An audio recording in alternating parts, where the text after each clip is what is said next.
Hey y'all, I'm building a blanket chest for my wife for her birthday, and I'm putting a till inside of it, and as a secret surprise, I wanted to include a hidden compartment that was revealed via magnetic latch. And I looked around on the internet, and I really didn't see many suitable designs, so I engineered my own, and I'm making this video to hopefully help out anyone in a similar situation. I wanted the latch to be spring-loaded so that when it wasn't being opened with a magnet, it would spring back into position and remain securely closed.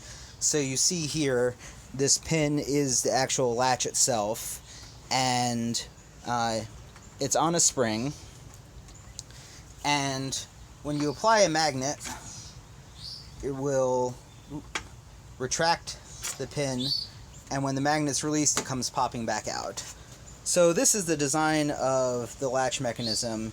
Here I have a spring, and I tried a few springs. I wanted to have the firmest spring that I could have while still be able to actuate the latch mechanism with a magnet. And that spring is glued onto a number 10 brass screw. I used a brass screw because a steel screw would cause some magnetic shielding, which would reduce the amount of magnetic pull I could get from these magnets. And onto this brass screw, I have 4 rare earth magnets that are ring-shaped, 3/8 inch rare earth magnets. And finally, to cap it off, I have a wooden dowel at the end. And the purpose of this dowel, instead of just using the brass screw to form the latch mechanism, is that for some reason, if this should fail in the future, I didn't want to have a brass screw securely holding the secret compartment shut with all my valuables inside. So I figured that if I used a cheapo poplar dowel from Home Depot, were the latch to fail, I would be able to saw it open with a flush cut saw. Really hope that doesn't happen. But, so anyway, inside the hole that I have here is a 7/16 inch brass tube, and I put that in so as to reduce the amount of friction that the sliding pin would have, so I could get the maximum amount of pull, and also the pin wouldn't get snagged on any like irregularities or imperfections in the wood. So that's the core of the mechanism. Pretty simple. And now I will show you how it all fits together in the till. Okay, so this is the inside face of the trunk, and I'll just walk you through the cuts that I made real quick. So first, you'll see I bored a hole right here, 7/16 inch hole, just to give this slightly better ability to find the hole.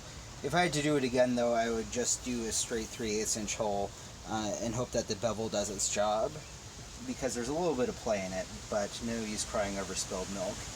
And then for the side of the till to slide in, I cut a 1/2 inch dado here, a stocked dado. This stock is 5/8 inch thick, but I did a 1/2 inch dado so that you wouldn't be able to see that there was a space here if you looked at it from the side that something could slide in. So lots of trunks like this have just a through dado that comes to the top of the trunk body that the till face can slide up and down in to reveal a secret compartment. I didn't really like the looks of that, though. You can kind of tell that something is amiss. It seems kind of sloppy construction to have a through dado there with just an empty groove.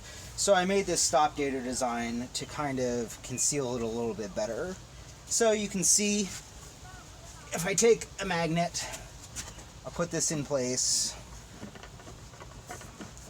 It's stuck in there pretty securely, but then I can use this to open it up, and I'll move back and forth, release the magnet, and it pops back into place, and it's latched again.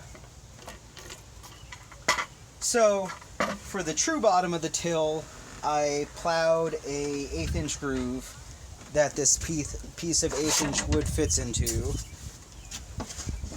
for the bottom. And if I had to do this again, I would go with 1/4 inch. I originally chose 1/8 inch because I wanted to minimize the space of the secret compartment so that it would be less noticeable that there is a missing void in the trunk. But this piece of wood is pretty flimsy, and if I had to do it again, I think I would probably just go with 1/4 inch stock. The difference is pretty minimally noticeable. And then for the false bottom of the till, I have this 1/4 inch stock so you can put heavier stuff in the till. And then finally, the lid has a poplar dowel just like the latch mechanism, and the lid fits in here and can open and close like that. Because there's so many parts, there are what, 1, 2, 3, 4 parts that all need to be pretty well aligned, but none of them are actually glued together. This posed a pretty big challenge for layout. So what I did was I laid it out in CAD, printed it out, and then spray adhesived a sheet of paper onto here with all these cut lines on it. And then I used that to guide my chopping and routing work. So in the secret compartment, I have a drawer that's not really finished, but you get the idea. There's going to be a drawer that slides in and out, has a lock on it, and this is totally superfluous. This lock is complemented by this lock on the till and the magnetic latch, and there's going to be a lock on the main body of the trunk. So it's kind of overkill, you know, with Fort Knox, but it's kind of fun to overbuild things. So that's what I did. Anyway, I'm going to glue this up later today, and after glue up, I will show you the secret compartment in action. So with the help of my friend Joseph, I just finished gluing up the trunk, so now I can show you the hidden compartment in action. You can see the till, and the till lid lifts up. You can see there's a slight bit of play in the face, but not bad. But I just take 2 magnets, find the appropriate spot on the till face, slide them both in, and it lifts up. And then I can slide out the drawer. I'm going to put some recessed brass pulls on this at some point, but I get to do that. Obviously the drawer doesn't have a bottom either. Do whatever you want. Put it back in. Move the magnets in again, and slide the till back into position. So that's how I made a secret compartment with a magnetic latch. Hope you enjoy.